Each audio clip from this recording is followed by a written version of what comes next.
Hello friends, welcome to my YouTube channel.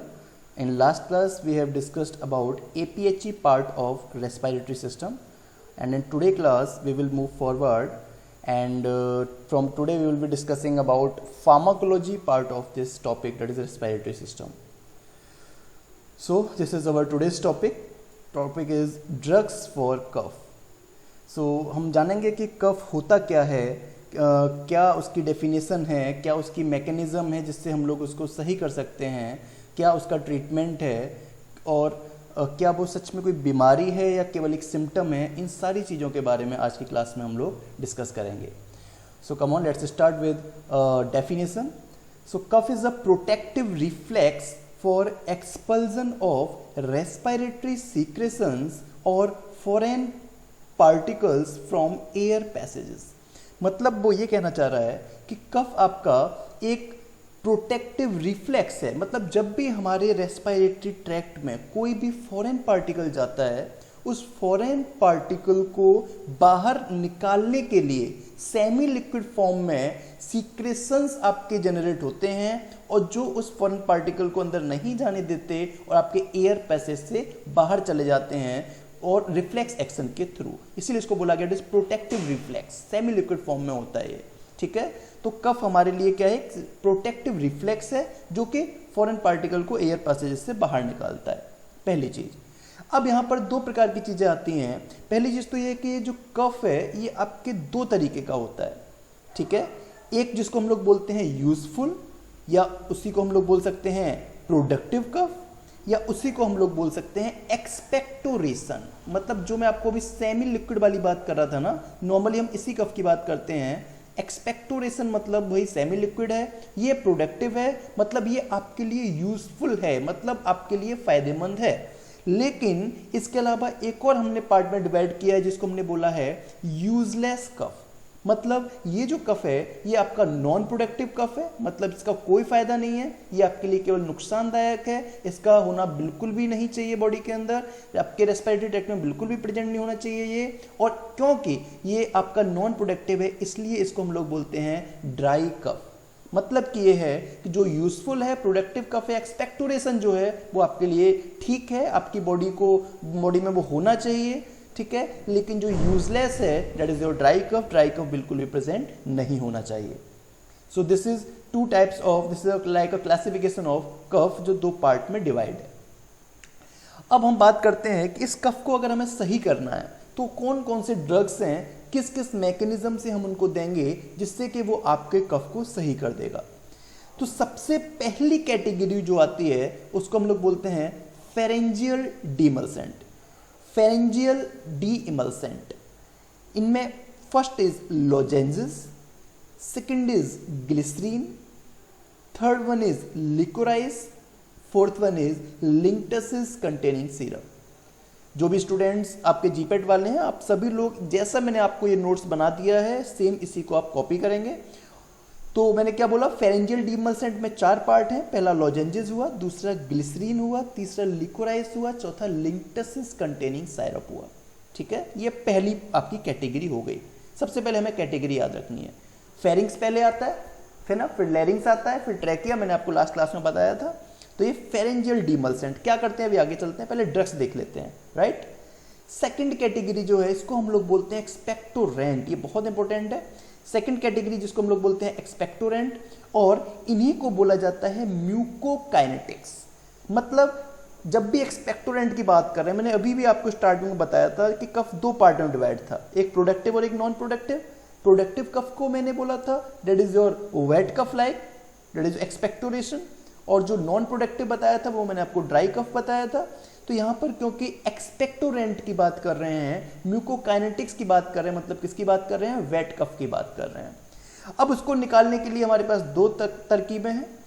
जो पहली तरकीब है वो ये है कि हम लोग ब्रोंकियल सीक्रेशन को बढ़ा दें। जब ब्रोंकियल सीक्रेशन को बढ़ाएंगे तो वो हमारा कफ बॉडी से बाहर चला जाएगा। तो देखते हैं इसमें कौन कौन से ड्रग्स आते हैं।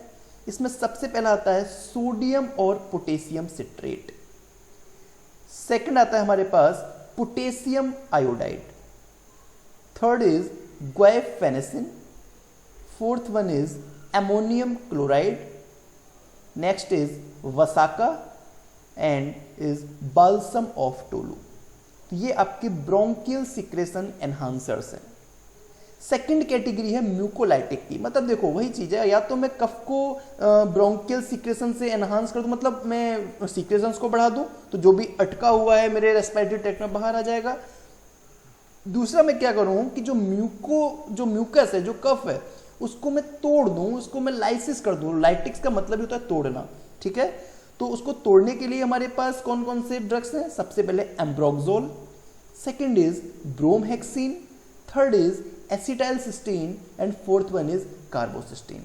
गाइस सबसे इंपॉर्टेंट चीज यहां पर ये है, क्वेश्चन जो यहां से पूछा जाता है, ये तो क्लासिफिकेशन बता रहा हूं मैं, क्वेश्चन पूछा जाता है कौन सा ड्रग है जो वेट कफ में दोगे, कौन सा ड्रग है आप ड्राई कफ में दोगे। तो जो भी अभी आपकी स्क्रीन पर हैं, मतलब चाहे वो आपके ब्रोंकियल सिक्रेशन एनहांसर हो, चाहे फिर वो आपके म्यूकोलाइटिक्स हो, ये दोनों के दोनों आपके यूज होंगे किसके अंदर? वेट कफ के अंदर। उसी को हम लोग बोल सकते हैं एक्सपेक्टोरेंट या फिर म्यूकोकाइनेटिक्स। क्लियर हुआ? आगे चलते हैं। तीसरी कैटेगरी आती है जिसको हम लोग बोलते हैं एंटीटसिव्स। एंटीटसिव्स को ही हम लोग बोलते हैं कफ सेंटर सप्रेसेंट। अब बिल्कुल आपको दिमाग लगाना है, थर्ड कैटेगरी जो मैं आपको बता रहा हूं ये स्पेसिफिक हम लोग यूज करेंगे ओनली फॉर ड्राई कफ, केवल ड्राई कफ के लिए इसको यूज करेंगे गाइस। तो इसमें भी हमारी सबसे पहली कैटेगरी आती है ओपियोइड्स। इसके अंदर ड्रग है हमारे codeine, pholcodine and ethyl morphine. Second category है गाइस नॉन ओपियोइड्स, ड्रग है हमारे नोस्केपिन, डेक्स्ट्रोमिथॉर्फेन एंड क्लोफिडाइनोल। सी पार्ट है इसमें एंटीहिस्टामिन। जी हाँ, एंटीहिस्टामिन ड्राई कफ के लिए ही यूज करते हैं, chlorpheniramine, diphenhydramine and promethazine. And d is your peripherally acting antitussives, जिसमें हमारा ड्रग आता है प्रेनॉक्सडायाजीन। तो ये हमारी थर्ड कैटेगरी हो गई एंटीटसिव्स की। अब बात करते हैं फोर्थ एंड लास्ट कैटेगरी, जिसको हम लोग बोलते हैं गाइस एडजुवेंट एंटीटसिव्स। इसमें ड्रग है हम लोगों का साल्ब्यूटामोल पहला ड्रग, और जो दूसरा ड्रग है हमारा दैट इज योर टरब्यूटालीन। ये दोनों ड्रग हम आगे भी पढ़ेंगे। तो इस तरीके से आपका एक क्लासिफिकेशन हुआ पूरा कफ एंड कोल्ड का, ठीक है। आगे चलते हैं, एक बार फिर से हम लोग देखेंगे कफ एंड कोल्ड का क्लासिफिकेशन।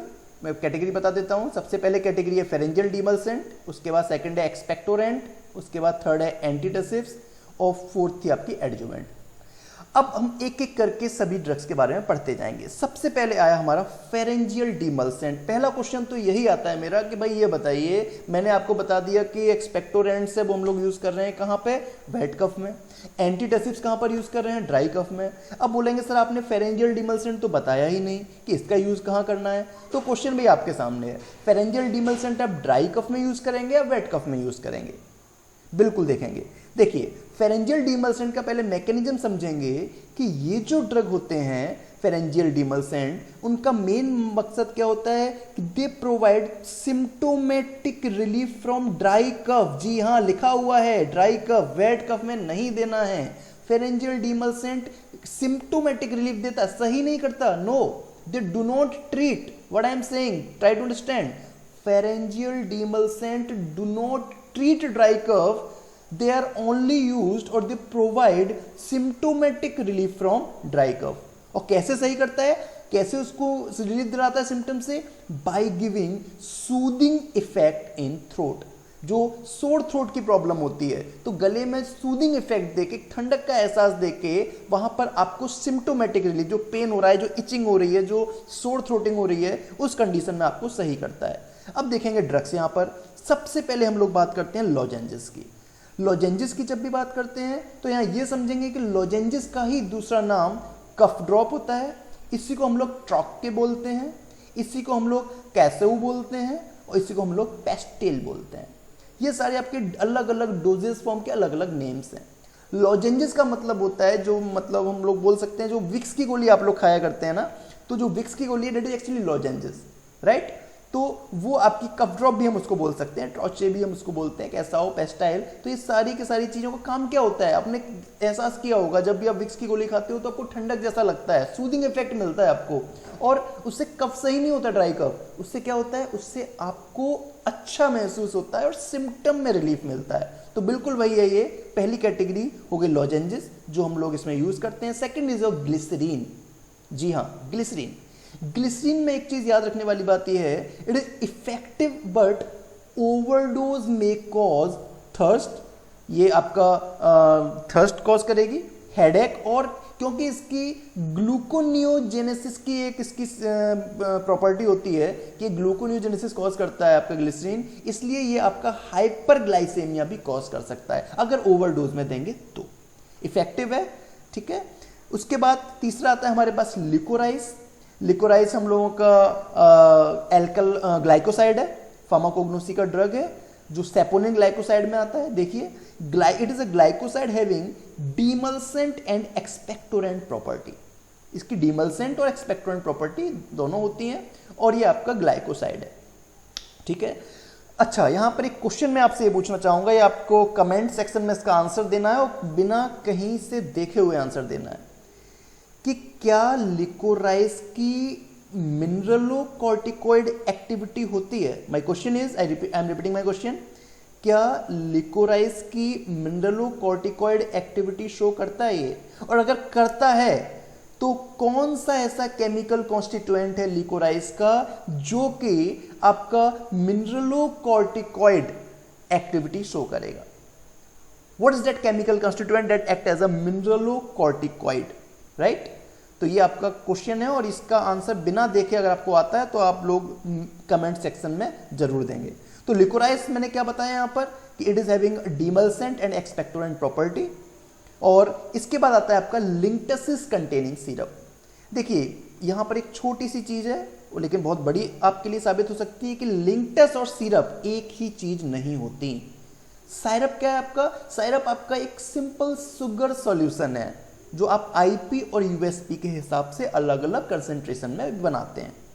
लेकिन जो इंपॉर्टेंट चीज है वो ये है, और दोनों में जो डिफरेंस है कि जो लिंक्टस होता है, ये जो लिंक्टस है, ये जब भी आप लेते हैं तो इसमें कभी भी इसके बाद वाटर का यूज नहीं किया जा सकता, या आप इसके वाटर में मिलाकर नहीं लेते हैं, ठीक है। To be taken in small dose, ये हमेशा स्मॉल डोज में लिया जाता है विदाउट एडिंग वाटर। मैंने हाईलाइट किया हुआ है, समझेंगे, विदाउट एडिंग वाटर। वाटर को ऐड नहीं करना है जब भी आप लिंक्टस की बात कर रहे हैं। क्यों? क्योंकि भाई वो सिम्टोमेटिक रिलीफ देना है, उसको लंबे टाइम तक थ्रोट पे बने रहना है। ये विस्कस होता है, they are viscous solution, right, they are viscous solution जो विदाउट एडिंग वाटर आपको देना होता है। So guys, this is all about pharyngeal demulcent. आपकी पहली कैटेगरी कंप्लीट हो गई है। पहली कैटेगरी में 4 ड्रग है, लॉजेंजेस, ग्लिसरीन, लिकोराइस, और फोर्थ है आप लोगों का linctus containing syrup.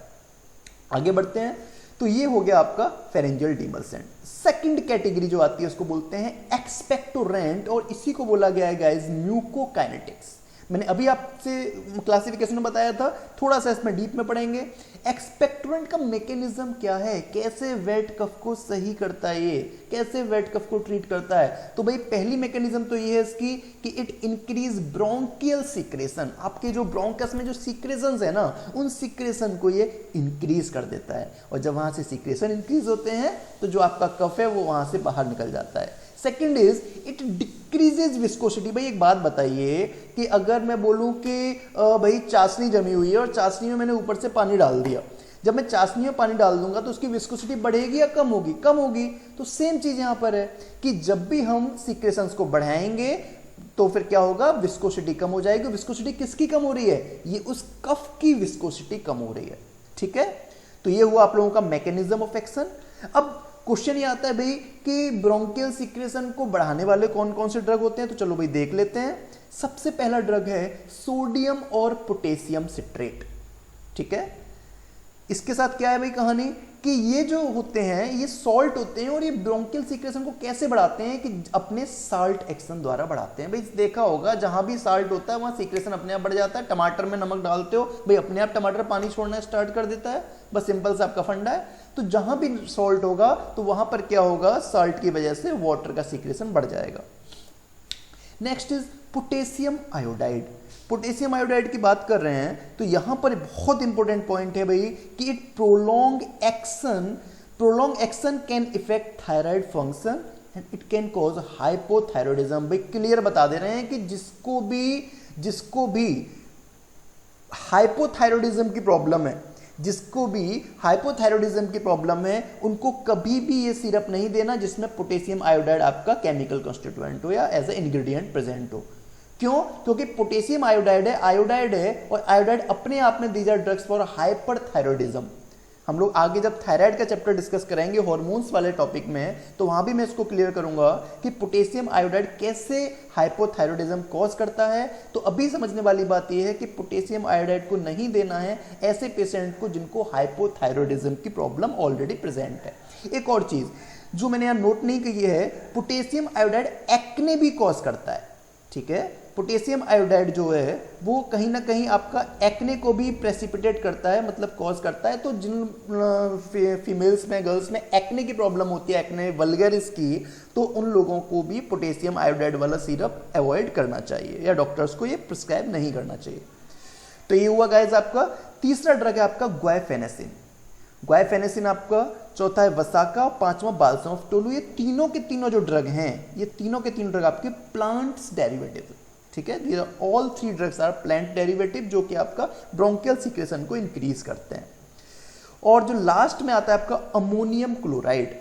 Ammonium chloride जो होता है उसमें ये समझेंगे कि ये नॉजिएटिंग है, नोजिया कॉज करता है और उसके रिफ्लेक्स एक्शन द्वारा ये रेस्पिरेटरी सीक्रेशन को इंक्रीज करता है। जब भी बेचैनी होती है आपको, तो आपने देखा होगा बेचैनी होने से क्या होता है कि एकदम से आपको वॉमिटिंग जैसा फील होता है। तो ये अमोनियम क्लोराइड क्या है, इरिटेशन कॉज करता है। कहाँ इरिटेशन कॉज करता है? ब्रोंकस में। और जब वह इरिटेशन कॉज करेगा तो रिफ्लेक्सली वहां पे रेस्पिरेटरी सीक्रेशंस बढ़ जाते हैं। तो गाइज ये हुए आपके ब्रोंकियल सीक्रेशन एनहांसर जो कि आपके एक्सपेक्टोरेंट का पहला पार्ट है। ठीक है, आगे बात करते हैं। Second part is your mucolytics. Mucolytics में आपके ड्रग हैं, पहला ब्रोमहेक्सिन। ब्रोमहेक्सिन देखो अभी वसाका की बात की थी ना गाइज, तो वही जो वसाका है एल्कलॉइड, उसी का डेरिवेटिव है आपका कौन सा? ब्रोमहेक्सिन। अच्छा क्वेश्चन है, पूछा जा सकता है। Bromhexine is a derivative of alkaloid वसाका।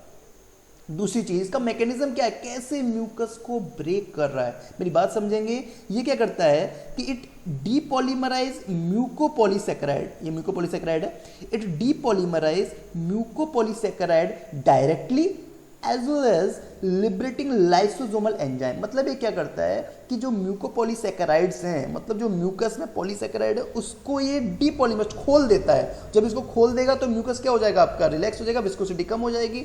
अगर ऐसे नहीं होगा तो क्या करेगा? लाइसोसोमल एंजाइम, भैया तोड़ने का काम करता है लाइसोसोमल एंजाइम। ठीक है, ये ब्रेक डाउन का काम करेगा और वहां पर क्या करेगा? ये आपके म्यूकस को तोड़ देगा। तो ब्रोमहेक्सिन आपका पहला ड्रग हो गया। सेकंड ड्रग है आपका एम्ब्रोक्सोल।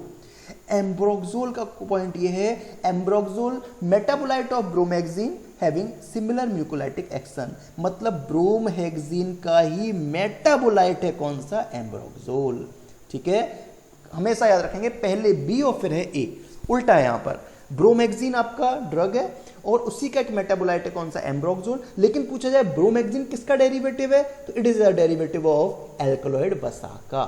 ठीक है गाइस, ये आपका वसाका का एल्कलॉइड है। तो ये हुए आपके दो ड्रग। तीसरे ड्रग की बात करें, एसिटाइलसिस्टीन। एसिटाइलसिस्टीन का काम क्या है कि ये म्यूकोप्रोटीन जो स्पुटम में प्रेजेंट है, जो आपके स्पुटम में म्यूकोप्रोटीन प्रेजेंट है, उसके अंदर जो डाइसल्फाइड बॉन्ड है ना बॉस, ये उस डाइसल्फाइड बॉन्ड को ओपन कर देता है। और जैसे ही वो डाइसल्फाइड बॉन्ड ओपन होते हैं तो जो आपका स्पुटम में जो म्यूकस है वो कैसा हो जाता है? ये लेस विस्कोसिटी, मतलब इसकी विस्कोसिटी कम हो जाती है, इसका गाढ़ापन कम हो जाता है और इस तरीके से म्यूकोलाइटिक एक्शन की तरीके से शो करेगा। कार्बोसिस्टीन सेम है इसका मैकेनिज्म एसिटाइलसिस्टीन की तरह, लेकिन फायदा क्या है कि अगर आपको किसी भी पेशेंट को, जैसे डॉक्टर्स को किसी को प्रिस्क्राइब करना है अगर कि अमोक्सिसिलिन भी ले रहा है या सेफालेक्सिन ले रहा है, तो भाई अलग अलग दवा ना देनी हो तो इसके कॉम्बिनेशन में आता है आपका कार्बोसिस्टीन। मतलब इसका फायदा ये है कि एंटीबायोटिक्स के साथ ऑलरेडी कॉम्बिनेशन में प्रेजेंट है। और कौन कौन से एंटीबायोटिक्स के साथ प्रेजेंट है ये आपका क्वेश्चन बन सकता है। तो first is amoxicillin and second is cephalexin, cephalosporin category का ड्रग है। इन दोनों के साथ कॉम्बिनेशन में प्रेजेंट है आपका कार्बोसिस्टीन। जिसको याद नहीं होता तो सिंपल याद कर लेना, सी सबसे पहला सी है, मतलब सी से हो जाएगा सेफेलोस्पोरिन का सेफेलेक्सिन, और फिर ए है तो ए से हो जाएगा कौन सा, एमॉक्सिसिलिन। पहले दो लेटर से आपके ड्रग्स के नेम में आप नहीं भूलेंगे। तो ये हुआ आप लोगों का कौन सा, ब्रोंकियल सिक्रेशन एनहांसर या एक्सपेक्टोरेंट। अगला आता है हम लोगों का एंटीटसिव्स। देखो भाई, एंटीटसिव की जब भी बात करते हैं तो हम लोग बात करते हैं ड्राई कफ की वाइज। इसका मैकेनिज्म क्या है पहले वो समझेंगे। It act in the CNS to raise the threshold of cough centre. अरे भाई पहला क्वेश्चन तो ये है कि कफ सेंटर प्रेजेंट कहाँ होता है, ये भाई ब्रेन में प्रेजेंट होता है। और ब्रेन में कहाँ प्रेजेंट होता है, तो बॉस कफ सेंटर आपके ब्रेन में प्रेजेंट होता है मेडुला ऑब्लोंगाटा में, ठीक है। Cough centre is present in your brain and at medulla oblongata. वहां से क्या करता है, वहां से ये कफ सेंटर आपके कफ को रेगुलेट करता है। तो जो एंटीटसिव्स होते हैं वो आपके डायरेक्टली कफ सेंटर के थ्रू काम करते हैं। दूसरा इसका मैकेनिज्म क्या है कि ये रेस्पिरेटरी ट्रैक्ट में पेरिफेरली कैसे काम करेगा, रेस्पिरेटरी ट्रैक्ट पर, और क्या करता है कि ये टसल इंपल्सेस को रिड्यूस करता है। मतलब यहाँ से आपके जो कफ है, जो ड्राई कफ जो आपका बन रहा था, वो ड्राई कफ जो उठ रहा था वो आपका अपने आप रिड्यूस हो जाएगा। तो भाई कौन कौन से ड्रग हैं वो देख लेते हैं, क्योंकि हम लोग फार्माकोलॉजी डिस्कस कर रहे हैं। तो सबसे पहले ड्रग कैटेगरी है उसको हम लोग बोलते हैं गाइज ओपियोइड्स। ओपियोइड्स में ड्रग आते हैं हमारे कोडीन, फॉलकोडीन एंड इथाइल मॉर्फिन। ये तीन ड्रग आप लोगों के ओपियोइड्स में है। सेकेंड आता है हमारे पास नॉन ओपियोइड्स। नॉन ओपियोइड्स में ड्रग हैं आप लोगों के नॉस्कैपिन, डेक्स्ट्रोमेथोर्फेन एंड क्लोफिडाइनॉल। नॉन ओपियोइड्स में आपके तीन ड्रग आते हैं। ओपियोइड्स में तीन ड्रग हैं।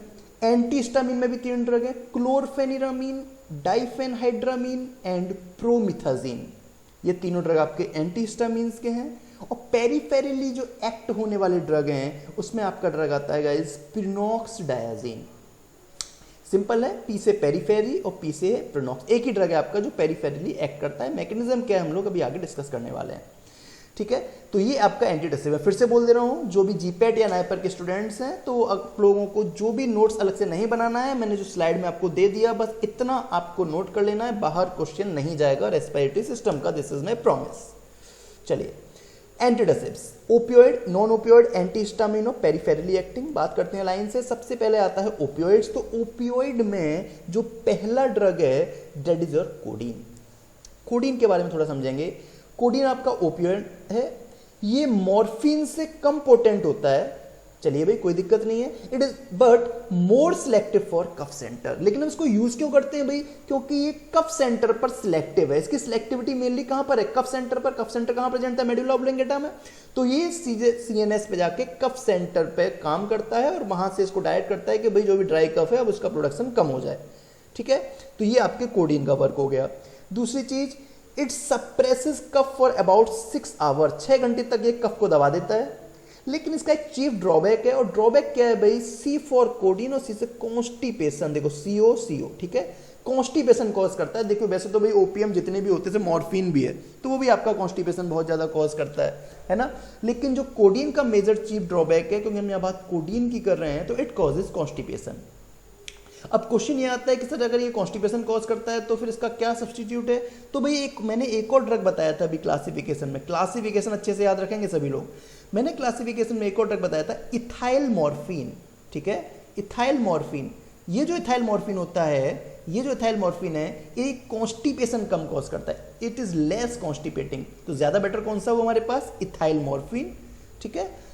तीसरी चीज, इट मे कॉज एडिक्शन। लोग इसका ड्रग एब्यूजिंग भी करते हैं। कोडीन, कोरेक्स सिरप आता था लोगों पहले, बहुत इसका लोग यूज करते थे जो एडिक्टर होते थे। तो कोडीन क्योंकि एडिक्शन भी कॉज करता है, तो ऐसा कौन सा ड्रग है जो एडिक्शन कॉज नहीं करता, तो इसका एक डेरिवेटिव आया था फॉलकोडीन। तो दो क्वेश्चन बन गए, अगर कॉन्स्टिपेशन से बचना है भाई तो इथाइल मॉर्फिन दे दीजिए, अगर एडिक्शन से बचना है भाई तो फॉलकोडीन को दे दीजिएगा, राइट। तो ये हो गया हम लोगों का पहला कैटेगरी ओपियोइड्स। अब बात करते हैं एक और पॉइंट है, हायर डोज पर, आई रिपीट, हायर डोज पर ये कॉज करता है रेस्पिरेटरी डिप्रेशन। अब क्योंकि रेस्पिरेटरी डिप्रेशन कॉज कर रहा है, so it is contraindicated in asthmatics. मतलब कहने वाली बात यह है, जो कोरेक्स सिरप है, जो कोडीन सिरप है, ये हम लोग अस्थमेटिक पेशेंट को नहीं दे सकते। क्यों नहीं दे सकते? Because it causes respiratory depression. ठीक है, तो सारी चीजें डॉक्टर्स को ध्यान रखनी होती हैं जब वो मेडिसिन को प्रिस्क्राइब करते हैं कि अस्थमेटिक पेशेंट को हमें ओपियोइड्स नहीं देना है, स्पेसिफिकली कौन सा? कोडीन। राइट, आगे चलते हैं, नॉन ओपियोइड्स की बात करते हैं गाइस। तो यहां पर आता है हमारे पास ड्रग का नाम है नॉस्कैपिन। जो नॉस्कैपिन होता है, ये सबसे पहला क्वेश्चन तो है कि ये बेंजाइसोक्विनोलिन डेरिवेटिव है और ये जनरली हम लोग स्पाज्मोडिक कफ में यूज करते हैं। जब मतलब गले में ऐसा लगे कि अंदर ही अंदर बहुत दर्द हो रहा है, ठीक है, गले में जब बहुत ज्यादा इरिटेशन हो, ऐसा लगे अंदर ही मसल्स आपकी टर्न हो रही हैं, तो उस कंडीशन में हम लोग नॉस्कैपिन का यूज करते हैं। ऐसा सिरप देते हैं इसके अंदर नॉस्कैपिन इंग्रेडिएंट प्रेजेंट हो। दूसरी चीज, it produces Bronco constriction in asthmatics. मतलब इसका मतलब ये हो गया, इसको भी हम लोग अस्थमेटिक पेशेंट को अवॉइड करेंगे। अगला ड्रग है हमारे पास नॉन ओपियोइड्स में डेक्स्ट्रोमेथोर्फिन। और एक क्वेश्चन बहुत अच्छा ये है कि it is a central NMDA receptor antagonist. Right, ये आपका रिलैक्स, इसीलिए आपका रिलैक्स कॉज कराता है डेक्स्ट्रोमेथोर्फिन लेने के बाद, क्योंकि एनएमडी आपका एक्साइटेटरी न्यूरोट्रांसमीटर है। एन मिथाइल डी एस्पार्टेट इसका फुल फॉर्म है, ये आपका एक्साइटेटरी न्यूरोट्रांसमीटर है, तो एक तरीके से रिलैक्स भी कॉज करता है। दूसरी चीज ये है कि जो डेक्स्ट्रोमेथोर्फिन है, इसका डी आइसोमर है, ये तो आपका एंटीडेसिव है गाइस, लेकिन इसका जो एल आइसोमर है, ये आपका एनाल्जेसिक एक्शन शो करता है। अच्छा क्वेश्चन बनता है यहां से कि डी आइसोमर है इसलिए तो उसका नाम डेक्स्ट्रोमेथोर्फिन है, तो एंटीडेसिव है, लेकिन अगर इसका एल आइसोमर होता तो ये कौन सा एक्शन शो करता है? It will show analgesic action. तीसरा ड्रग आता है क्लोफिडाइनोल। और क्लोफिडाइनोल का क्या है कि it's centrally acting antitussive with longer duration of action. अगर आपको भी ड्यूरेशन ऑफ एक्शन लंबा चाहिए तो फिर हमारे पास ड्रग कौन सा प्रेजेंट है? क्लोफिडाइनोल प्रेजेंट है। आगे चलते हैं, तीसरी कैटेगरी है एंटीहिस्टामिन। एंटीहिस्टामिन का एक काम ये बताना जरूरी था यहाँ कि ये कफ में रिलीफ करते हैं, लेकिन कौन सी प्रॉपर्टी के कारण? ये कोई सीएनएस के थ्रू एक्ट या फिर ये कोई कफ सेंटर पे काम करते हैं क्या? नहीं, इनका मेन काम क्या है कि ये सिडेटिव होते हैं। सिडेटिव होंगे तो रिलैक्स महसूस होगा, और दूसरा एंटी कोलिनर्जिक एक्शन इनके कारण ये आपका एंटीहिस्टामिन काम करता है। जो मैंने आपको ड्रग बताए थे, क्लोरफेनिरामिन, डाइफेनहाइड्रामिन और प्रोमिथाजिन, तीन ही ड्रग हैं, सीपीडी याद रखना, क्लोरफेनिरामिन, प्रोमिथाजिन और डाइफेनहाइड्रामिन। देखिए बन गया ना, तो ये आपके एंटीकोलिनर्जिक एक्शन शो करता है। एंटीकोलिनर्जिक एक्शन शो करेगा मतलब जो भी बॉडी में सीक्रेशंस होंगे वो सारे के सारे कम हो जाएंगे, इवन सलाइवा का सीक्रेशन भी कम हो जाता है। इसीलिए इस सिरप को लेने के बाद आपको बहुत ज़्यादा प्यास लगती है, ठीक है, क्योंकि एंटीकोलिनर्जिक एक्शन है भाई उसका, सलाइवा भी आपका सीक्रेशन कम कर देगा। अगला पेरिफेरली एक्टिंग एंटीडेसिव्स की बात करें तो गाइज यहाँ पर ड्रग आता है लास्ट हमारा प्रिनॉक्सडायाजीन। और प्रिनॉक्सडायाजीन जो है इसका काम क्या है कि ये पल्मोनरी स्ट्रेच रिसेप्टर जो होते हैं ना, पल्मोनरी स्ट्रेच रिसेप्टर्स जहां से आपका कफ प्रोड्यूस होता है उसको ये डिसेंसिटाइज कर देता है। उसको क्या करता है? ये डिसेंसिटाइज कर देता है, और जो टसल इंपल्स को जो लंग्स से ओरिजिनेट होते हैं उसको भी रिड्यूस कर देगा। तो दोनों ही कंडीशन में आपका ड्राई कफ में फायदा करेगा। तो ये हमारी चारों कैटेगरी हो गई किसकी? एंटीडेसिव की। इतना ध्यान रखना है कि एंटीडेसिव हमारी ड्राई कफ में यूज किए जाते हैं। बहुत बड़ा क्लासिफिकेशन नहीं है, बहुत सिंपल है। हाँ, लास्ट में एडजुवेंट ब्रोंकोडायलेटर है। एडजुवेंट ब्रोंकोडायलेटर का मतलब हो गया जो सहायक की तरीके से काम करेंगे, जिनको थोड़ा बहुत अस्थमा भी है, उनको कफ भी हो रहा है, तो उस कंडीशन में हम लोग ऐसा सिरप लेते हैं जिसके अंदर ये दो ड्रग प्रेजेंट हों। एक हो गया आपका साल्ब्यूटामोल और दूसरा हो गया आपका टर्ब्यूटालिन। इनकी बात हम लोग अपनी अगली क्लास में करेंगे, ठीक है, क्योंकि ये ब्रोंकोडायलेटर का पार्ट है, अस्थमा का पार्ट है। तो ये हुआ आप लोगों का एडजुवेंट ब्रोंकोडायलेटर जो कि हमारे कफ में यूज होते हैं। तो गाइज ये थी हमारी आज की पूरी क्लास। तो थैंक यू वेरी मच। आप लोगों को जितना भी मैंने आज बताया है वो सारे के सारी चीज़ों को नोट करना है, उनको रिवाइज करना है। कोई भी डाउट होगा तो वो आपको कमेंट सेक्शन में पूछ सकते हैं। एक क्वेश्चन मैंने आपको आज दिया था, क्वेश्चन ये है आप लोगों का कि जो ड्रग था मैंने आपको बताया था जो ग्लाइकोसाइड था, राइट, सेपोनिन ग्लाइकोसाइड लिकोराइज, उसका वो कौन सा केमिकल कॉन्स्टिट्यूएंट है जो आपका यूज होता है इन मिनरलोकॉर्टिकॉइड एक्टिविटी शो करता है। ये मैंने आपसे क्वेश्चन पूछा था, इसका आंसर आप सभी लोग मुझे कमेंट सेक्शन में देंगे और बिना देखे देंगे। अगर आपको आता है तो ही बताइएगा, गलत भी बताइएगा लेकिन बताइए जरूर, लेकिन चीटिंग नहीं करना है, ठीक है। So thank you guys. जो भी आपको अगर लगता है कि चैनल आपके लिए यूजफुल है तो आप लोग इसको शेयर जरूर करिए उन लोगों को जिनको इस वीडियो की ज़रूरत है, from semester point of view और any other competitive exam point of view. Thank you very much, thank you. मिलते हैं नेक्स्ट क्लास।